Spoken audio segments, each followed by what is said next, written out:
용서하지 않겠다. 일단 황태순 정치평론가 나오셨습니다. 어서 오십시오. 안녕하세요. 문재인 대표가요. 이른바 양산 구상이라고 하죠. 엊그제 안철수 의원이 탈당한 이후에 양산과 부산을 오가면서 문재인 대표 고민을 많이 했습니다. 그리고 오늘 아침에 본인의 생각을 밝혔는데요. 셉니다. 일단 목소리 한번 들어보겠습니다. 혁신을 공천권 다툼과 당내 권력투쟁으로 전락시키려는 시도들은 결코 성공하지 못할 것입니다. 당내 투쟁을 야기하면서 혁신을 무력화하고 당을 흔들어서 결과적으로 정권교체를 방해하는 세력에 대해서는 이제 책임을 묻지 않을 수 없습니다. 제가 책임지고 승리를 이끌겠습니다. 저 문재인 사적생의 각오로 이 난국을 돌파하겠습니다. 시작은요, 네. 부끄럽고 송구스럽다로 시작을 했습니다. 그러다가요, 이제 쭈쭈쭈 가다가 비주류에 대한 비판이 시작됩니다. 네. 비주류는 공천권 다툼을 지금 하고 있다. 그러면서 이제는 이 세력들은 정권 교체를 방해하는 세력이기 때문에 책임을 묻겠다. 그리고 선거는 내가 치르겠다. 아마 머리털이 쫙 섰을 거예요. 네. 비주류에서. 비주류는 지금까지 보면 문재인 물러나라. 그리고 안철수 잡아라. 안철수 막상 나가고 나니까 왜 안철수를 못 잡았냐고 물러나라 그러는 거예요. 네. 그러니까 문재인 대표 입장에서는 이것은 그야말로 당을 위해서 하는 이야기라기보다는 그러지 오로지 보면 자기의 기득권을 지키기 위한 몸부림에 불과한 것이고 결국 이런 몸부림들이 우리 당의 우리 당의 어떤 정권을 10년 만에 되찾아오는데 그것은 오히려 회방 놓는 것이다. 네. 나는 당 대표로서 행사할 수 있는 모든 합법적이고 정당한 권한을 행사해서라도 반드시 이 난국을 돌파하겠다 하는 순간 사실 이종걸 원내대표부터 아마 소름이 쫙 끼칠 거예요. 왜냐하니까 이종걸 네. 원내대표 지난번에 최고위원회 계속 지금 참석하지 않고 있지 않습니까? 뭐 고성이 오가기도 했다고. 그때 뭐라고 그랬고요. 그랬어요? 문재인 대표가. 아니 그렇게 보면 당무를 하지 않을 거라면 물러나라. 네. 라고 얘기했거든요. 아마 문재인 대표는 오늘 이 순간부터 육참골단에 들어갈 겁니다. 그러니까 자기 자신도 보면 일단 읍참마속해 가면서 상대방의 허리를 부러뜨리려는 네. 그런 어떻게 육참골단의 그런 어떤 뭐랄까 전술 전략 펴면서 당을 갖다 순식간에 휘어잡을 가능성이 크다고 봐요. 그러니까 김태무 여사님, 일단요 이렇게 얘기를 했습니다. 이순신, 이순신 위기가 나오면 꼭 등장하는 인물이죠. 이순신 이분의 신에게는 아직도 12척의 배가 있습니다. 이 문구를 이용을 했어요. 지금 육참골단 얘기하셨는데 그래서요 오늘 최재성 의원의 불출마가 지금 할 것이다 이런 얘기들이 들리고 있습니다. 제가 봤을 때 승부 끝났어요. 끝났다 이게 무슨 말씀이에요? 저는 문재인 대표 완승으로 끝날 거라고 봐요. 아하. 제가 안철수 대표, 전 의원, 안철수 의원 탈당하신다면서 쉽지 않을 거라 말씀드렸잖아요. 네. 근데 지금 그렇게 가고 있습니다. 최재성 의원 불출마법안 아니고요. 아침에 지금 뭐가 올라왔냐면 문재인 대표 뭐라고 그랬냐면요. 모든 공적 상향식으로 한답니다. 네. 일단 말은 그렇게 해요. 비례대표도 포함합니다. 네. 그리고 공천 기득권 개파 없습니다. 개파계가 완전히 오픈 포럼에 하겠다는 거거든요. 물론 그 구체적 내용은 들여다봐야 되겠지만. 네. 그리고 다음 달 24일 날 성적표가 나옵니다. 네. 그 의원들 평가서가 나오지 않습니까? 거기 어떤 내용이 나올 거가 관건인데 만약에 문재인 대표가 정말 무식하게 비주를 다 쳐내고 친노만 살리고 이렇게 하면은 문재인 대표의 명분이 없어지는 거죠. 네. 근데 문재인 대표 그렇게 안 할 겁니다. 그게 문재인 대표 옳고 그름의 문제가 아니라 일단 본인 걸 좀 내줘야 친노 몇 명 내줘야 그 다음에 비주를 쳐낼 수 있거든요. 네. 명분을 주기 위해서라도 비주를 너희는 분열세계야. 안철수 의원에 나간 것은 아무 명분도 없고 이 제1야당은 쪼개는 일이야. 이 명분을 만들기 위해서라도 아마 친노 중에서 몇 명을 쳐낼 거예요. 네. 만약에 이렇게 선제 공격을 하고 나왔을 때 비주류가 뭘로 받을 것이냐. 받을 카드가 없다는 거죠. 그러니까 비주류 입장에서 보면 나오려면 안철수 대표 나올 때 같이 나왔어야 됐어요. 그래야지 새가 만들어지는데 아마 비주류 의원들 지금 다음 주 24일 기다릴 겁니다. 아마 고3 수험생이 수능 성적표 기다릴 거예요. 얼마나 할지 나는 70일까 30일까 이러고 기다릴 거예요. 그리고 만약에 30이 안 되면 다행이다 이럴 거고 30이 되면 그때부터 나가야 되나 말아야 되나 고민할 거라고요. 네. 칼은 문재인 대표가 쥐고 있기 때문에 비주류가 받을 방패가 굉장히 약합니다. 조정석 국장님, 그래서요 24일 얘기 계속 하셔요. 피해 크리스마스가 될 것이다라는 얘기가 지금 흉흉한 소문이 지금 새정치연합에 돌고 있습니다. 현역 의원 26명이 최소한 아웃되는 날입니다. 이때 비주류 의원만 정말 아웃될 수 있을까요? 그렇게 하진 않겠죠? 바보가 아니지 않습니까? 예. 예, 바보가 아니기 때문에 뭐 그렇게 딱 편하게는 안 할 거고. 근데 전체적으로 본다면 지금 비주류 의원들로서는 굉장히 지금 선택의 기로에 서 있는 거죠. 네. 만약에 당을 나온다고 해도 그러한 어떤 평가 결과가 나온 이후에 거기에 난 승복할 수 없다. 라고 나오는 것과 그 전에 나름대로 본인이 명분을 이야기해서 나오는 것과 이건 굉장히 좀 다른 측면이 있거든요. 이게 지금 시간이 24일 뭐 늦어도 이제 1월 초까지 아마 쭉 갈 것 같은데 그러면은 앞으로 남은 한 보름 남짓 요 기간 동안에 비주류 의원들은 확실하게 선택을 해야 되는 겁니다, 지금. 그래서 이른바 새로운 그 길을 찾아서 탈당을 할 것이냐 아니면 어떤 당의 그런 결과에 내가 따를 것이냐 이 두 가지 선택을 해야 되는 그런 상황이고 지금 문재인 대표는 강한 어떤 의지를 피력하고 있기 때문에 네. 근데 저 부분이 이제 위험성이 또 있는 거죠. 자칫하면 이게 왜 그러냐면 물론 새로운 어떤 혁신의 모습으로 간다면은 모르겠지만 이게 조금이라도 어떤 좋다. 나는 내 갈 길 간다. 내 세력을 가지고 간다. 예. 이러한 쪽으로 가게 되면 이게 이제 더욱더 야권의 어떤 분열을 굉장히 촉발할 그런 위험성도 가지고 있는 거죠. 예를 들어서 문재인 대표가 김한길계라고 하잖아요. 킬해주겠다고. 김한길계 대충 뭐 최재천 의원이나 이종거 원내대표, 주승용 최고 3명이라고 이제 제가 주요 인물 3명만 하면 네. 김한길 대표까지 4분을 다 쳐낸다고 합시다. 그러면 그분들이 싹 나가서 안철수 신당에 합류하면 될 겁니다. 네. 그렇게 무식하게 안 하고 예를 들어서 김한길 대표 날리고 네. 주승용, 최재천, 이종걸 3명 다 공천 준다고 합시다. 네. 그럼 그 3분이 어떻게 할 것인가? 김한길 대표 따라서 나갈 것인가? 아니, 네. 어이구 다행이네. 공천 받아서 여기 한 번 더 할 수 있네. 이럴 것인가? 선택 기로에서거든요. 각계격파라는 그렇죠. 거군요. 문재인 대표가 기가 막히게 각계격파할 수가 있어요. 이게 실제로 예전에 황태순 그 위원이 잘 아시겠지만 새누리당에서 이렇게 한 번 했었고 예전에 한나라당도 했었습니다. 한나라당 때 이회창 총재가 어떻게 했죠? 2000년에 김윤환 대표 쳐버리고 그 밑에 사람 다 줬습니다. 네. 김윤환 대표 나가서 민국당 나가가지고 괴멸됐죠. 네. 그다음에 지난 2012년 때 비대위 만들 때 어떻게 했죠? 이재호 의원 공천 줍니다. 그때 그 진수 의원을 비롯한 그 측근들 다 안 줍니다.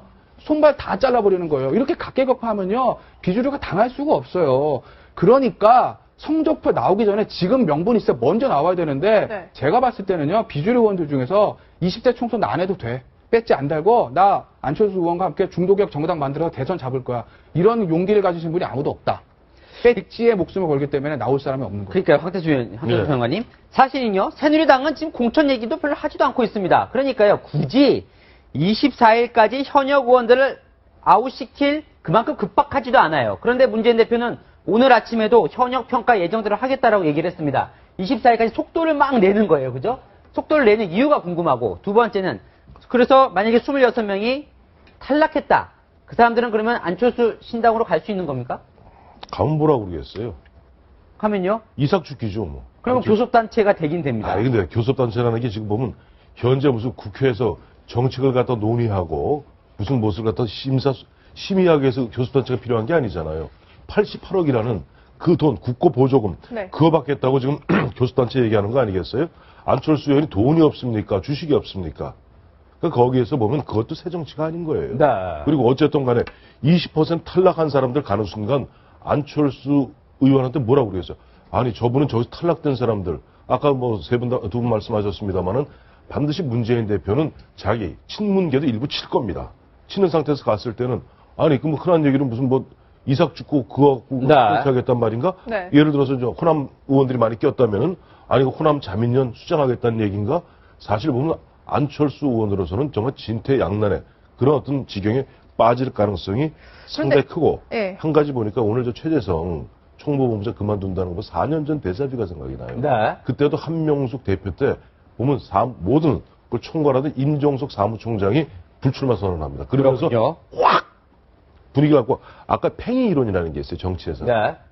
팽이를 갖다 쳐야 돼요. 안 치면 어떻게 돼요? 쓰러지죠. 그렇죠. 그러니까 보면은 일단 문재인 대표 입장에서는 계속 속도를 높여야만이 지금 자기의 어떤 그렇군요. 드라이브를 갖다 몰아갈 수 있기 때문에 아마 알겠습니다. 비주류 입장에서 정신을 차릴 수 없을 정도로 몰아갈 겁니다. 안철수 의원 쪽에서는 바로 받을 수가 없는 게 말씀하신 것처럼 인재 영입 원칙을 3개 제시를 했어요. 근데 이거를 보면은 첫 번째, 부패는 안 된다. 부패, 막말, 갑질에 단호한 사람.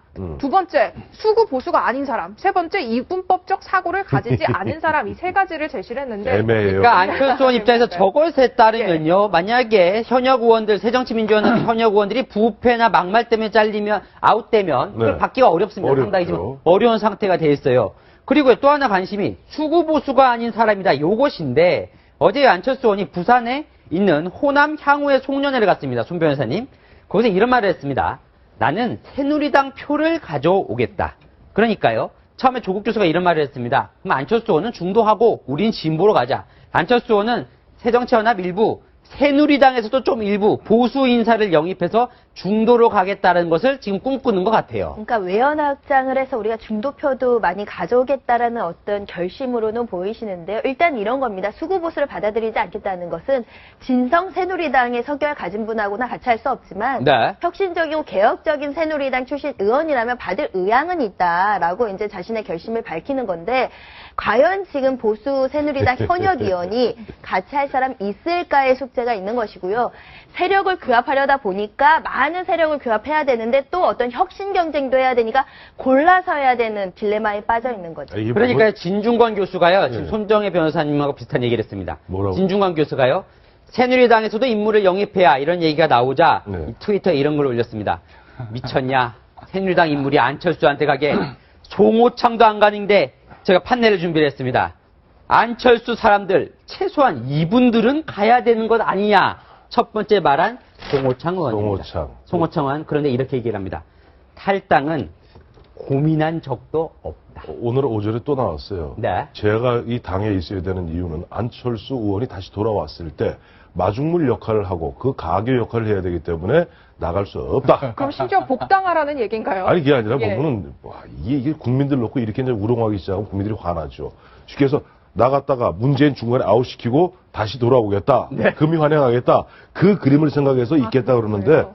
그 기가 막힌 이야기고 아니 늘 선거 때만 되면 현란한 보면 이제 리셔플링이라고 그러죠. 화투할 때 이렇게 뭐 섞는 거 섞듯이 그렇게 하면서 국민들한테 정체성 취하면 안 되고 아까 수구보수 안 받겠다니까 합리적 보수를 얘기하면서 아마 미루어짐작하는데 안철수 의원 머릿속에는 유승민 의원이 있는 것 같아요. 네. 그러니까 주변에 그 참모들이 그러니까 보면 저 백면서생 같은 참모들이 있어요. 그 참모들이 유승민 의원하고 손잡으면 됩니다.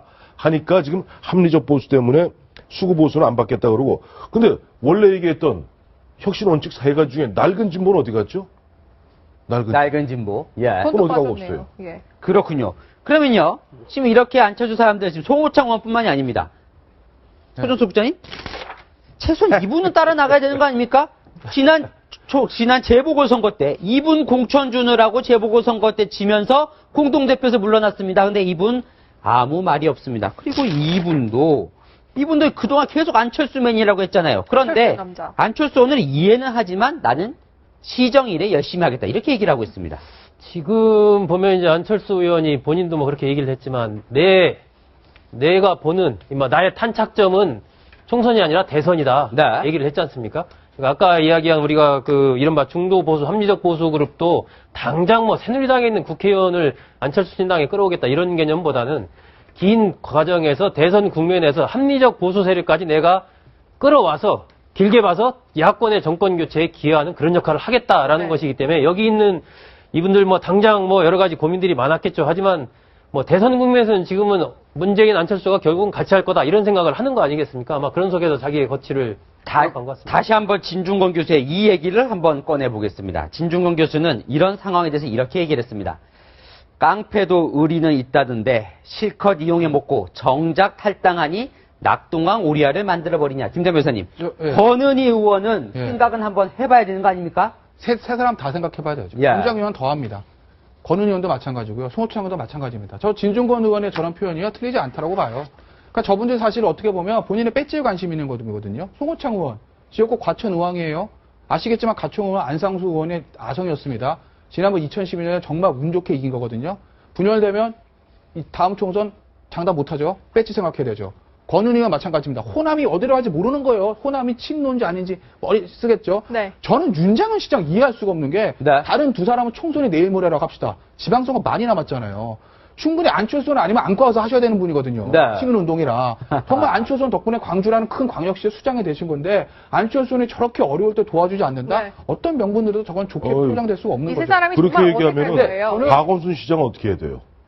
물론 박원순 그런 시장. 아니 그 박원순 시장은 윤장현 시장을 얘기하려면 근데 박원순 시장을 얘기하지 아니할 수가 근데 없는데 박원순 시장은 나이 버리니까 안철수. 네, 알겠습니다. 근데 이게 이 사람이 이렇게 된 데는요 안철수 의원의 잘못이 크다고 봅니다. 저는. 네. 1년 동안 뭐 했죠? 비주류 규합 안 하고. 얼마나 어색할지 좀 상상이 되는데요. 더 어색한 이 두 사람이 있습니다. 비행기에서 이 두 사람이 앞뒷자리에 앉았는데요. 서로 안대 때문에 서로 안 보이시는 건지 안 보이려고 하는 건지 모르겠습니다. 어색한 조 장면이 있었는데 저게 어떤 상황이죠? 저게요. 네. 부산 갔다가 돌아오시는 비행기에 우연히 저렇게 된 겁니다. 얼마나 당황했겠습니까? 제가 궁금한 거. 진짜 저분들은 자고 있을까? 마주치기가 싫을 거야. 할 말이 없잖아요. 예. 네. 그러니까 조경태 의원은 안대까지 씁니다. 참 상황이 참 애매모호한데요. 제가 만약에 제작진이라면요. 말풍선 하나 넣고 싶어요. 뭡니까? 조경태 의원의 말풍선에다가 젖은 맛이 어떠냐. 그렇게 얘기를 했죠. 죽어봐야 젖은 네. 맛을 알겠느냐고 지금 문재인 대표를 공격한 적이 있습니다. 젖은 맛이 어때? 그러면 이제 문재인 대표에다 또 말풍선 하나 넣습니다. 네. 나 아직 안 죽었어. 아, 다음 주까지 지켜봐. 그거 아마 알겠습니다. 저두 분의 속마음이 아니 어쨌든 눈인사라도 하긴 했답니다. 네. 다음이요. 3번 뉴스로 넘어가겠습니다.